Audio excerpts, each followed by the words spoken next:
Qui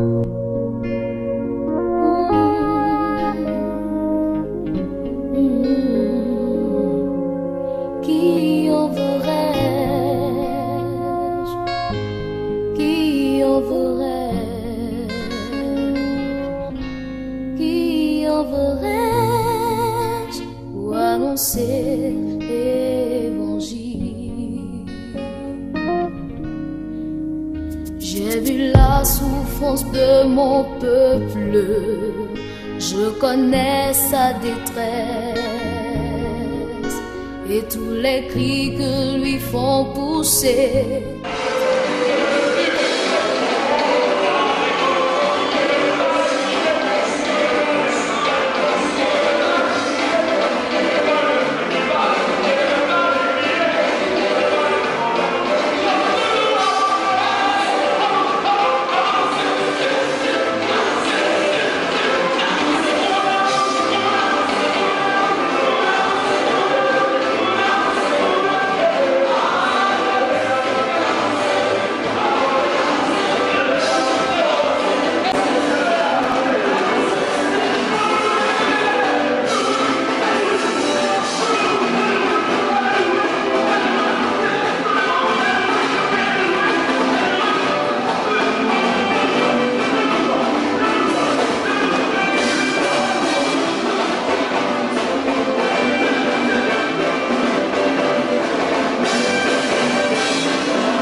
ceux qui seront avec nous également demain, qu'il est le président du CGN, Christ Guérison des Nations. Il est aussi le président de toutes les églises AME qui, n'est-ce pas, est répandu partout dans le monde, plus de 300 églises. Il est également le président des églises de la francophonie dans le monde entier. Et il est là ce soir pour nous apporter les conseils du Seigneur. Il est aussi un père pour plusieurs dans cette nation, des personnes que vous connaissez, des personnes déjà qui émergent dans l'évangile un peu partout. Il est le père de toutes ces personnes-là, parce que Dieu l'a suscité tôt et au travers de lui, le Seigneur a posé une action concrète. Et ça fait aujourd'hui plus de 20 ans qu'il est installé en Europe. Il n'a pas perdu cette vision de Dieu, cette grâce de Dieu sur sa vie. Il est venu nous dire que nous devons prendre courage et continuer ce que Dieu nous a donné, afin que cette Côte d'Ivoire puisse demeurer dans la plénitude de Dieu, dans le réveil spirituel. Nous allons tous nous tenir debout pour ceux qui sont encore assis, et nous allons accueillir notre Père.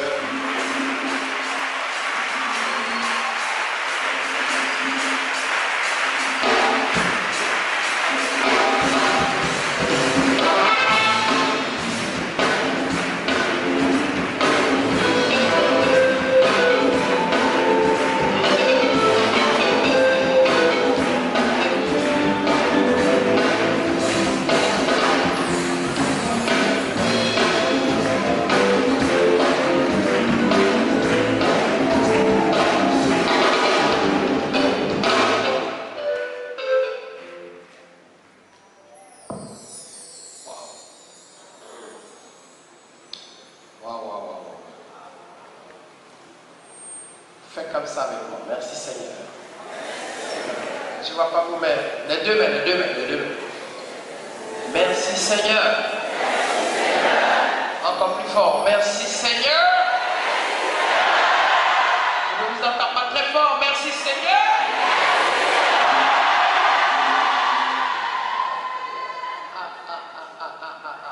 Bouscule quelqu'un et dis-lui, il y a quelque chose ce soir pour toi.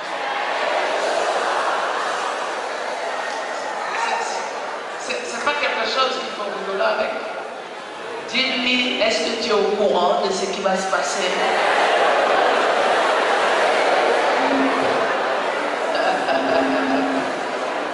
Oh! J'aimerais qu'on chante un petit chant. Et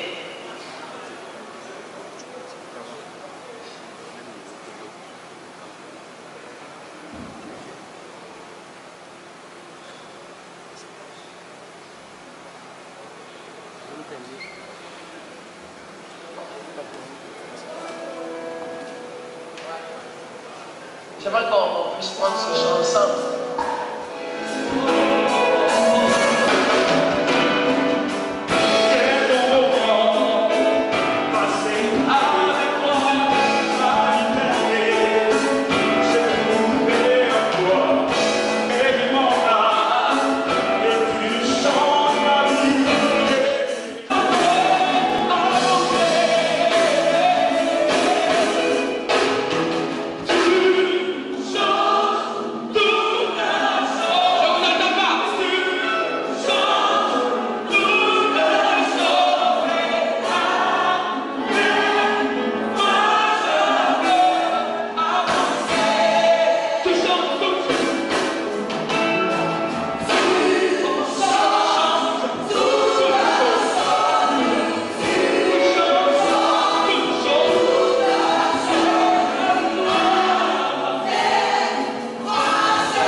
merci parce que tu nous as rassemblés dans ta maison.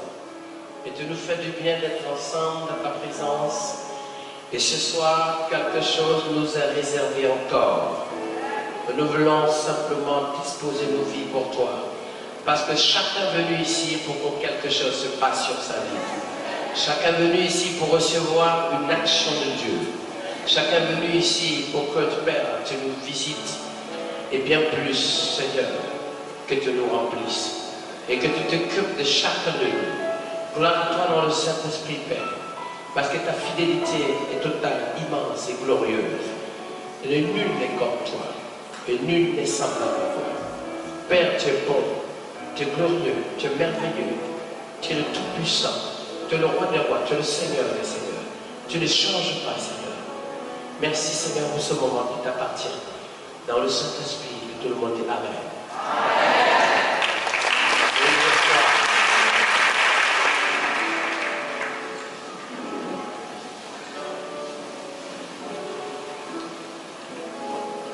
Soyez les bienvenus. C'est vrai que le programme n'était pas prévu ici, c'était prévu à Cocody. Mais pour des raisons purement contrairement à notre volonté, eh bien Dieu, il sait toutes choses pour que ça se passe ici. Et béni soit l'Éternel pour ce beau travail qui est fait par le Fils qui travaille, et j'ai l'impression qu'il prend exactement le même parcours que moi, à travailler dans une vision de rassembler, de bâtir, et ça nécessite qu'on puisse acclamer le Seigneur.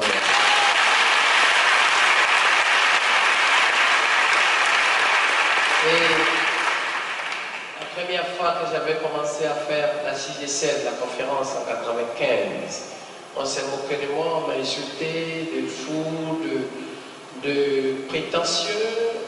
C'est vrai, j'étais très jeune à l'époque, c'est vrai. Il y a 95, 21 ans moins ce que je suis aujourd'hui. Donc on commençait à réfléchir comment j'étais. Mais c'était utile de le faire. Et je peux vous dire une chose, c'est que si Dieu vous donne rendez-vous, il ne faut pas louper le rendez-vous.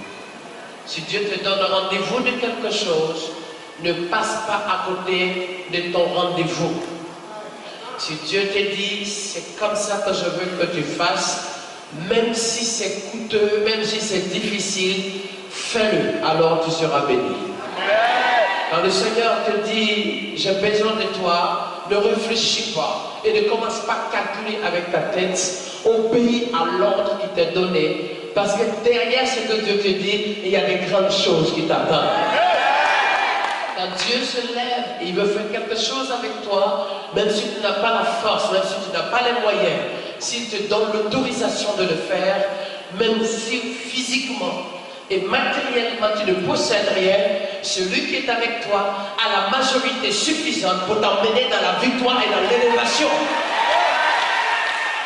Si Dieu te dit que l'heure a sonné de te mettre à genoux, même si personne ne te voit, même s'il n'y a rien qui se passe, mets-toi à genoux, parce qu'en esprit, Dieu est en train de préparer ton élévation.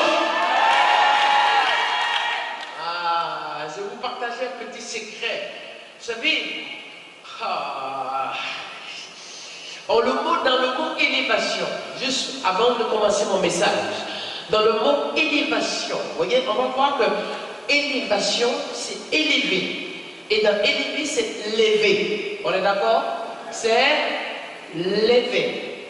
Et on va voir que celui qui est levé et qui est levé se lève, ou celui qui se lève, dans la première partie, lever se lève, c'est volontairement, et c'est avec les moyens et la force de la personne qu'elle se tient debout.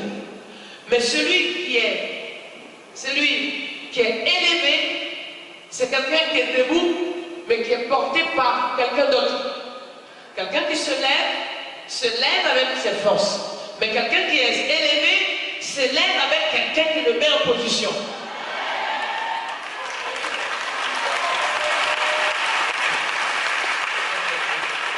Quelqu'un qui se lève se lève, se bat pour tenir, pour trouver un appui, un équilibre pour rester debout. Mais quelqu'un qui est élevé par Dieu, c'est quelqu'un qui est debout, mais qui est porté, tenu, tiré, conduit, assisté, béni, protégé, qui est garanti par Dieu, qui a le certificat de Dieu sur sa vie. Et de nos jours, on a besoin que Dieu nous élève. On a besoin que Dieu nous élève parce qu'on s'est levé de nous-mêmes. Et à un moment donné, on est obligé de se retrouver assis, couché. Mais si Dieu nous élève, rien ne peut nous abaisser. Si Dieu nous élève, rien ne peut nous casser. Si Dieu nous élève, rien ne peut nous troubler. Si Dieu nous élève, Dieu nous élève, dans le mot élève, vous allez voir encore, il y a d'autres choses. Si Dieu nous élève, avant qu'il nous élève dans les différents domaines de la gloire que nous attendons, dans le mot élève, il y a d'abord élève étudiant.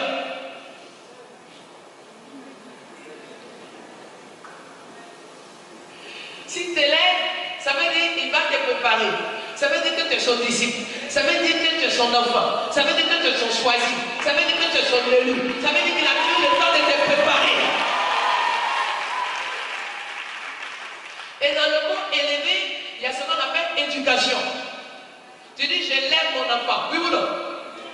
Donc, en fait, le vrai sens de mot élevé ou élévation vient de celui qui accepte d'apprendre. Si tu veux avoir l'élévation de la gloire, accepte d'être un élève, celui qui apprend, celui qui est éduqué, celui qui est formé, celui qui est bâti, et te mettre en ordre de voir, tu as des bases solides. Mais de nos jours, on voit l'élévation comme un niveau, comme une hauteur. L'élévation n'est pas une hauteur. L'élévation est déjà. C'est un fait. C'est une obéissance. C'est un désir, un vouloir. L'élévation. Vous voyez, ça évite que tu poursuives l'élévation. Parce qu'on ne poursuit pas l'élévation. On ne cherche pas l'élévation. Mais c'est Dieu qui t'élève. Et celui qui t'est pas pour t'élever, t'élève à la hauteur de ce qu'il est. Donc si tu es élevé par Dieu, tu es élevé à la hauteur de la gloire et de la puissance de Dieu.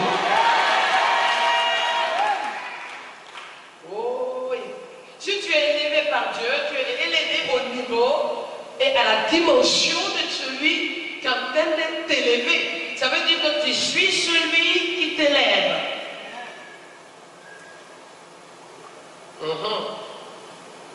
Et aujourd'hui, il faut qu'on revienne à cette source intarissable. Pour que les disciples deviennent des grands apôtres, ils ont été d'abord des élèves qu'on a appelés simplement des disciples. Donc si nous sommes là ce soir, c'est pour apprendre beaucoup de choses. Si vous voyez un endroit comme ça, ne venez pas vous asseoir et dire alléluia, c'est beau. Mais c'est un homme qui a travaillé et c'est un homme que Dieu a utilisé et c'est une œuvre que quelqu'un dans sa consécration a compris qu'il fallait s'y mettre. Moi c'est la première fois que je viens ici, c'est mon ami, Pasteur Zach. C'est un apôtre, c'est mon ami. Au moment où je partais, il était à Makuri, dans un escalier où il fallait monter. Il y avait vraiment un travail de fond. Et on bénit Dieu pour cet endroit, parce que c'est une fierté. On l'applaudit très fort, c'est le nom de Dieu.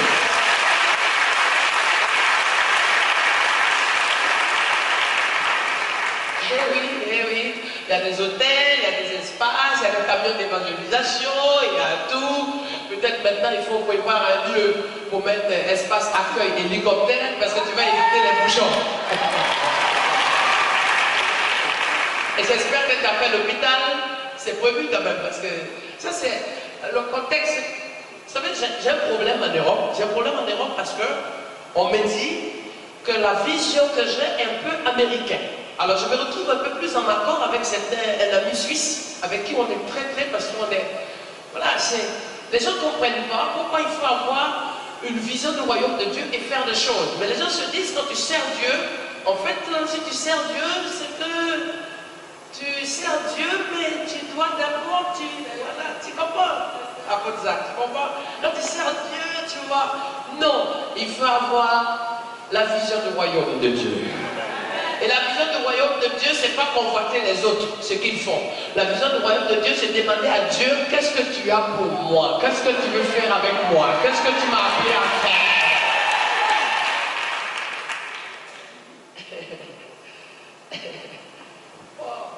Donc l'élévation.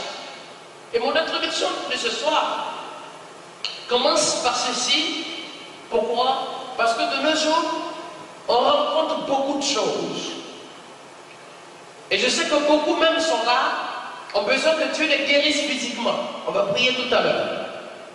C'est quelque chose de beau. Vous savez, je parle la vidéo ici, mais je suis arrivé aux États-Unis et il y a un monsieur, je ne connais pas, je suis arrivé à 18h, la réunion était à 20h. Et le Seigneur me met à cœur au moment où je prends le micro de 20h, pour prier. Mais j'étais sur une scène comme ça, un gymnase en Californie, et je lève la main, je commence à prier 5 minutes. La veille, j'ai prêché pendant peut-être 1 heure. Et il y a eu des gens qui ont été bénis, tout ça. Mais là, je suis arrivé, j'ai pris le micro, j'ai dit ce soir, j'ai 5 minutes d'intervention. 5 minutes, pas plus. On me dit, ah bon, on a venu, hein, quand même. Je dis, ne vous inquiétez pas. Et je vois quelqu'un qui est assis sur un fauteuil, ça fait peut-être 18, 19 ans, et je le regarde, je lui dis, bon, écoute, il y a 6 mois à peu près, je lui dis, écoute, Jésus de Nazareth va passer, et chacun prendra son miracle. Et tout à coup, ce monsieur s'est levé, il a soulevé son fauteuil, il a commencé à courir avec le fauteuil.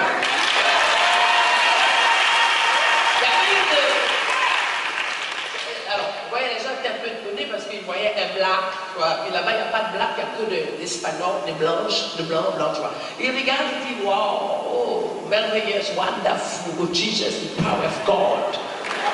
Et moi-même, j'attendais de prier. Le Seigneur me dit, pourquoi tu veux prier? C'est ta prière qui guérit ou c'est moi qui guéris? Je dis, maintenant, je donne l'ordre à ce monsieur de rentrer chez lui.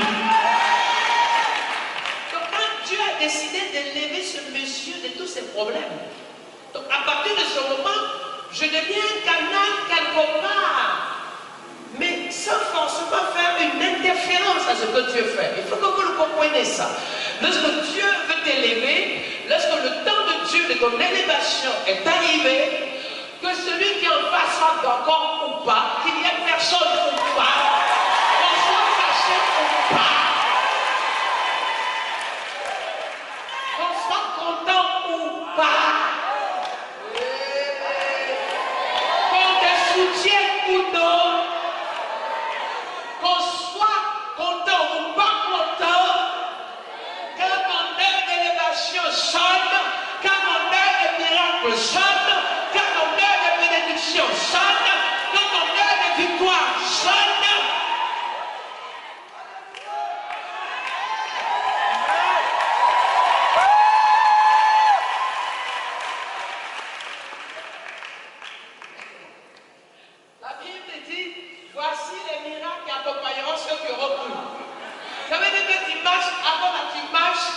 Et tu ne sais pas, tout était Dieu. Mais quand le temps de Dieu arrive, tu marches, tu vas à droite, tu vas à gauche, il y a quelque chose qui te suit. Tu t'arrêtes, ça te suit. Tu cours, ça te suit. Tu essaies de te déplacer, ça te suit. Tu t'assois, ça te suit. Les gens disent, mais c'est comment même? Ils n'ont qu'à comprendre. Si eux, ils ont les yeux pour constater, la bouche pour parler, tant pis pour eux. Ce qui est sûr, ta foi aujourd'hui est active pour voir la gloire de Dieu.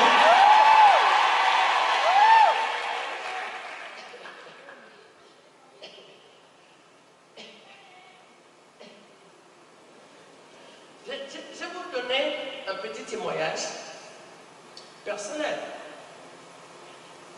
Pour vous dire, je suis quelqu'un, je n'ai pas le temps. Pour vous dire, moi, j'ai tellement pas le temps que, bon, j'essaie de gérer parce que quand même, étant marié avec une famille, le problème c'est que ma femme, c'est quelqu'un qui n'aime pas voyager. Quand je voyage, elle a automatiquement droit à un billet pour m'accompagner. Mais comme je voyage 4 fois par semaine en avion, jusqu'à 5-6 fois par semaine. Le minimum basique, c'est 4 fois. Il faut que je me trouve soit au Mexique, soit au Brésil, soit au Japon, soit en Russie, ça je ne sais où. Il faut que je sois quelque part. Ok. Et je me suis dit, Seigneur, vraiment, j'ai même pas le temps de m'occuper. Et j'ai jamais le temps de m'asseoir pour demander à Dieu quelque chose qui me concerne. Et je me suis rendu compte qu'un jour, on était dans une habitation, quelque part, dans un logement qui est bien gentil. On loge, plusieurs chambres, et voilà. Et ce qui est fort, vous comprenez, et quand on dit Dieu fait des choses, Dieu fait des choses. Et je me suis dit, quand est-ce que je vais m'arrêter peut-être pour construire une maison pour accueillir les gens et faire une chambre haute, soit en bas ou en haut, peut-être une chambre. Et un ami m'appelle et me dit, écoute, voilà, dans le journal, il y a un espace, un endroit où si qui est en vente, si ça t'intéresse, tu peux l'acheter. Je dis, c'est où? Il me dit, à tel endroit. Je dis, ok, comme c'est à côté de l'aéroport, je sors de l'aéroport, je dis, emmène-moi voir. J'arrive pour voir, je regarde, je dis, ok, oui, c'est bien. Il me dit, combien? Je dis, combien? Il me dit, 70 000 € à peu près. Je dis, écoute, je ne sais rien. J'appelle mon banquier, je dis, bon, écoute, est-ce que tu peux me trouver quelque chose comme ça? Il me dit, oui, il n'y a pas de problème, tu nous dis. Et j'appelle mon ami, je n'ai même pas calculé, je lui dis, va prendre. Il prend, j'explique, quand tu sers Dieu, Dieu s'occupe de toi. C'est vrai que c'est beaucoup. C'est beaucoup. En Afrique, 70 000 € c'est beaucoup. Il y a déjà ici 70 000 € en Europe, tu l'achèterais. C'est pas nul. Et j'achète ce truc, et j'ai tellement pas la tête à ça que j'ai déjà oublié que j'achetais quelque chose. Donc je continue ma vie. Au bout de 8 mois, 10 mois à peu près, j'ai dit à ma femme, écoute, il faut qu'on regarde, qu'est-ce que d'ailleurs on a acheté dans un coin. Elle me dit, va voir, on prend le truc du haut, on regarde. Je veux dire au monsieur qui s'occupe de la service de l'urbanisme, qu'est-ce qu'on peut faire? Elle me dit, oh, c'est vous le pasteur. Mais vous êtes, mais qu'est-ce qui est sur vous, votre tête? Il a dit, mais pourquoi? Mais pourquoi, qu'est-ce que vous avez? Comment vous êtes spécial? Il dit, oh, mais ce que vous avez acheté, j'ai dit, oui, c'est une forêt, un truc un peu bidon là. Mais non, non. Il y a un trésor, c'est un trésor que vous avez. Je dis, mais quel trésor ça?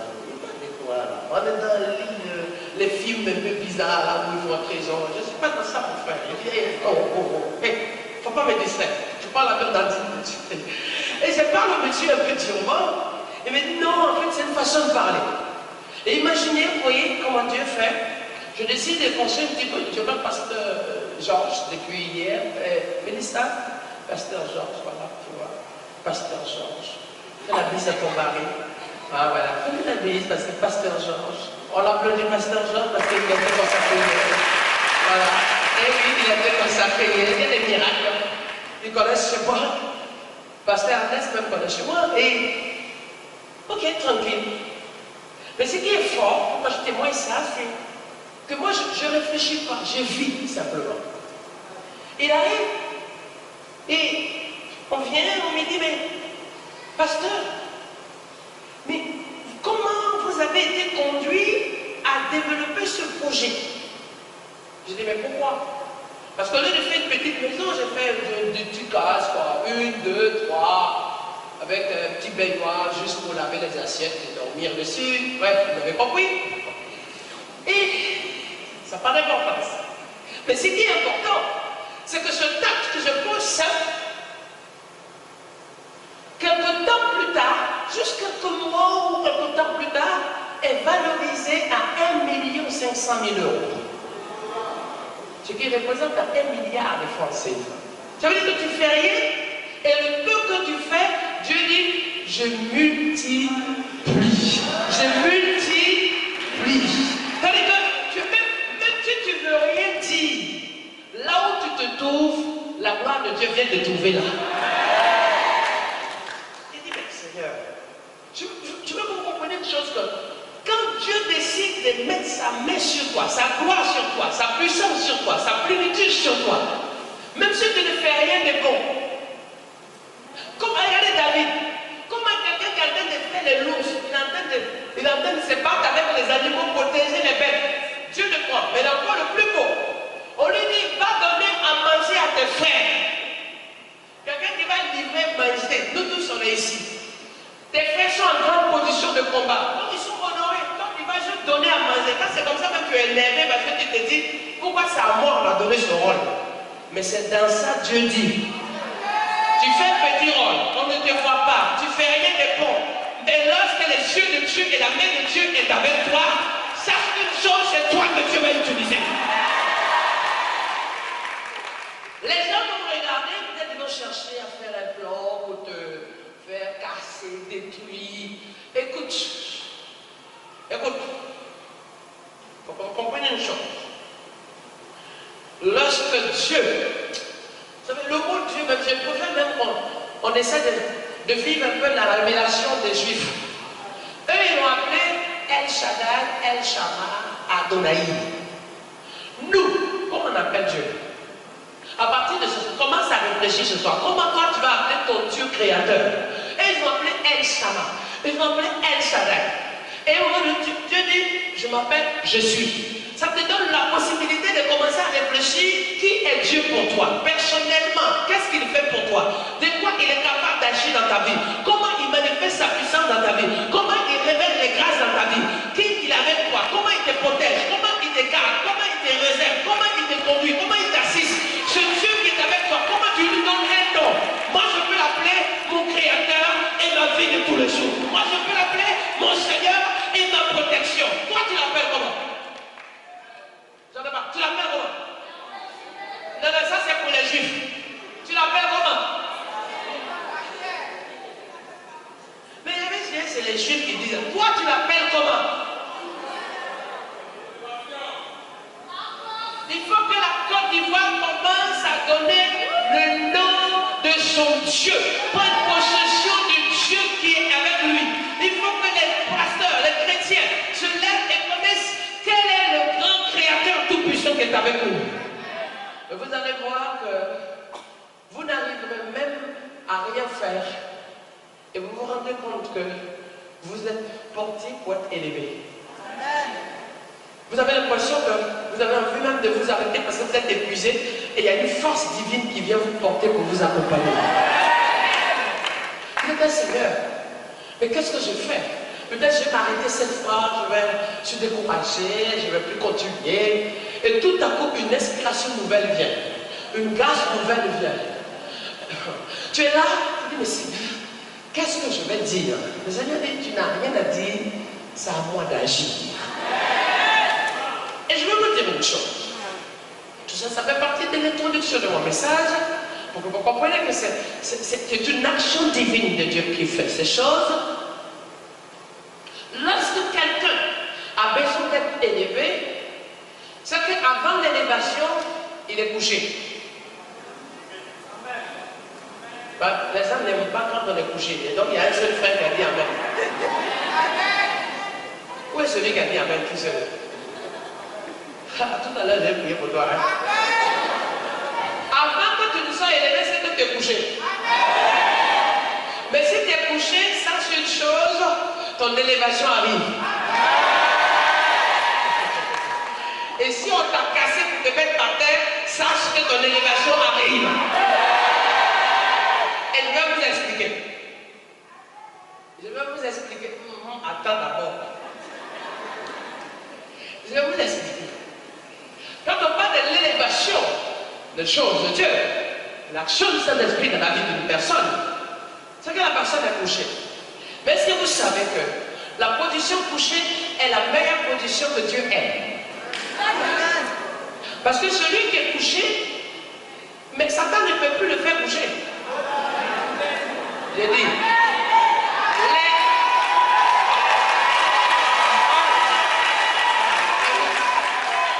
écoute, le but des jaloux et des méchants, c'est de te faire coucher. Laissez-moi descendre un peu. Je vais vous expliquer. aigri, jaloux, c'est que tu tombes. Vous êtes d'accord?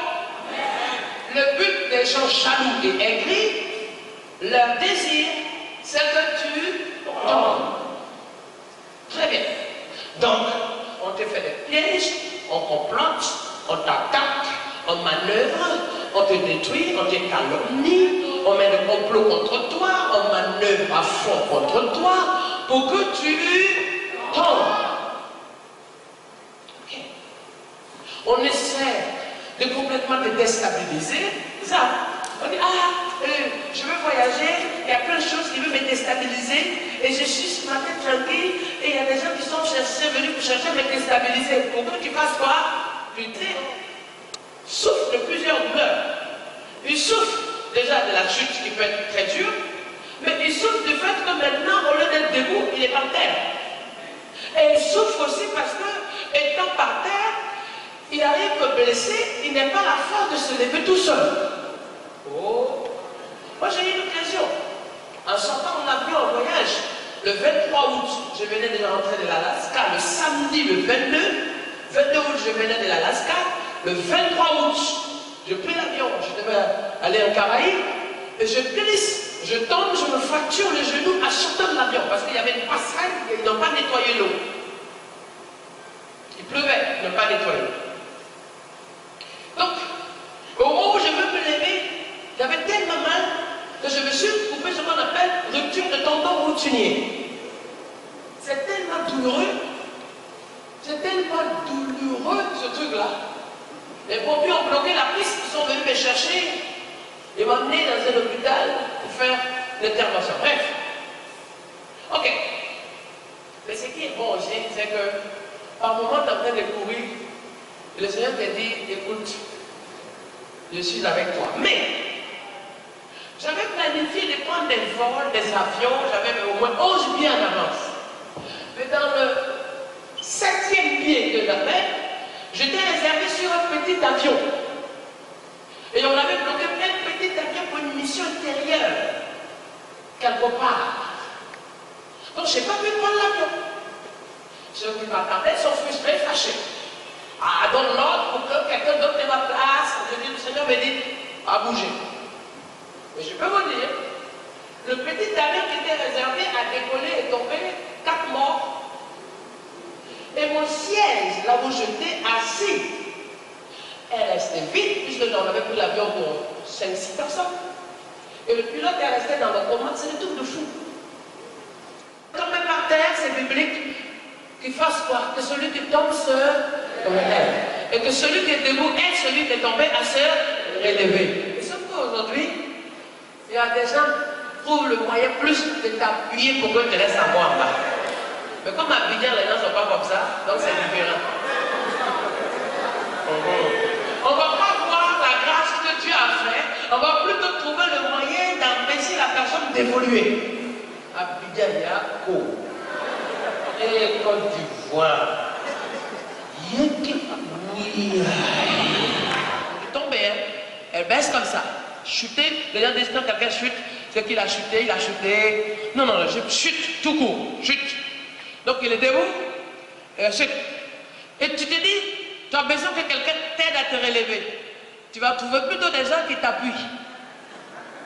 Et au moment où tu es en train d'encore lutter pour voir comment tu vas tenir, il y a des gens encore qui viennent te pousser. Donc tu arrives à genoux. Déjà, on dit quand financièrement quelqu'un est en difficulté, on dit il est à genoux. C'est pas ce qu'on dit. Il n'est pas encore tombé. Hein. On dit il est parce qu'il a encore des relations, il a encore des choses qui sont en place. Il peut vendre un peu peut-être une voiture, il peut vendre une maison, il a peut-être quelque part quelqu'un qui peut lui prêter quelques francs, quelques dollars. Ok, donc on dit qu'il est à genoux. Sauf que quand les gens te voient à genoux, il y a plus de gens qui veulent te voir encore plus bas que genoux. Donc qu'est-ce qu'il faut encore? À genoux, on va encore te casser. Et tu te retrouves comment? Courbé comme ça. Et comme tu es courbé, c'est déjà difficile. Hein? Mais il y a des gens même qui ont ces débuts-là. On m'a dit qu'il est tombé. Maintenant, il est tombé. Avant, on dit qu'il est tombé comme Ghana. Maintenant, Ghana n'est pas tombé. Hein? C'est Abidjan qui est tombé.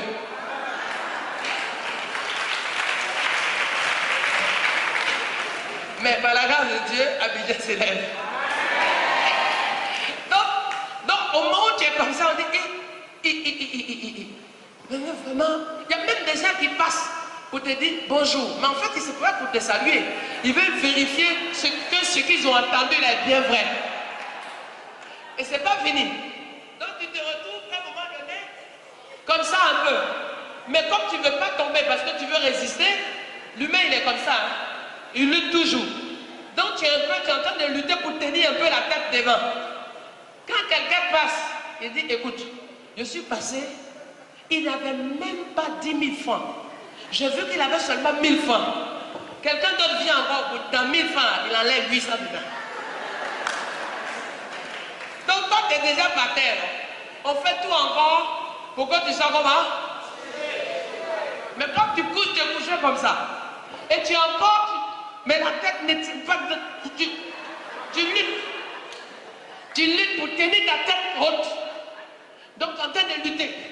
Ah, parce que tu ne veux pas quand même que ça écrase. Et donc tu es là, ah Seigneur, fais ma grâce. Fais-moi Seigneur, alléluia. Souvent même on fait des prières un peu bizarres. Oh Seigneur, ceux qui sont contre moi. Maintenant Seigneur, quand c'est comme ça, il ne faut pas prier pour ceux qui sont contre toi. Commence à prier pour Dieu qui est avec toi. Et attends. Donc tu es couché. Et tu luttes dans ta tête. Et suis-moi. Au lieu que tu trouves quelqu'un qui puisse au moins te dire, ah, de toute façon sa tête est là. Soit je lève à se lever, soit je mets un petit torchon pour maintenir sa tête pour ne pas qu'il touche le sol. Il y a des gens qui vont dire, hé, lui là, son malin, son petit malin faisait appliquer ici là. Moi-même quand je l'ai vu là, l'Esprit de Dieu a quitté. Dieu est fâché. Et puis d'ailleurs même là, maintenant même le diable ne veut plus le voir. Quand les gens passent, on dit non. Il y a sa maison est quoi? Et lui qui était assis dans la voiture, assis sur le fauteuil, 814, 822, 851, je l'ai trouvé, il était même dans la poussière. Et l'autre est rien.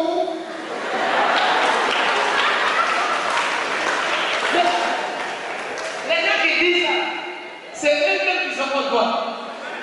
Quand quelqu'un vient voir, quelqu'un te voit qui te dit, hé, mon frère, les gens disent que tu es comme ça. Dans les gens, quand quelqu'un te dit on dit, c'est qu'il y a 50% pour lui.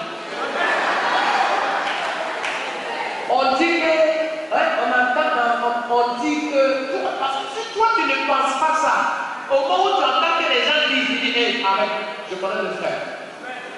Quand on dit, tu vois qui on. Mais si toi tu crois on, tu te promets, en français on dit on, c'est pour nous éliminer. Donc on ne sait pas qui, mais tu es en train de transporter on. Et puis tu viens devant la personne qui est déjà couchée. Et tu dis non, on dit que. Mais tu es encore en train de la sauver. Mais regardez ce qui se passe. Donc la personne se retrouve comment? Par terre. 1. Par les attaques de la sorcellerie, il est par terre. 2. Par le problème financier, il est par terre. 3. Dans le problème familial, il est par terre. 4. Dans le problème professionnel, il est par terre. 5. Sur le plan spirituel, il est par terre. Donc il ne bouge plus. Donc même demain, est-ce qu'il respire encore? Quand il est bougé, les gens là-haut, si on ne voit pas ta tête, c'est là qu'il n'existe pas. Oh, il y a des gens qui existent, mais ils ne sont pas. Et puis les gens comme ça, c'est la même problème qu'ils ont des détails. Donc, ils ne font pas partie de la normalité. Ça fait ça, celui qui est petit, mais c'est qui t'a encore plus petit et qui est calé sur son péché. C'est ce qui a fait que la nouvelle est relevée. Toi, tu es par terre parce que les circonstances de la vie t'ont fait souffrir. Et tu es touché. Vous me voyez,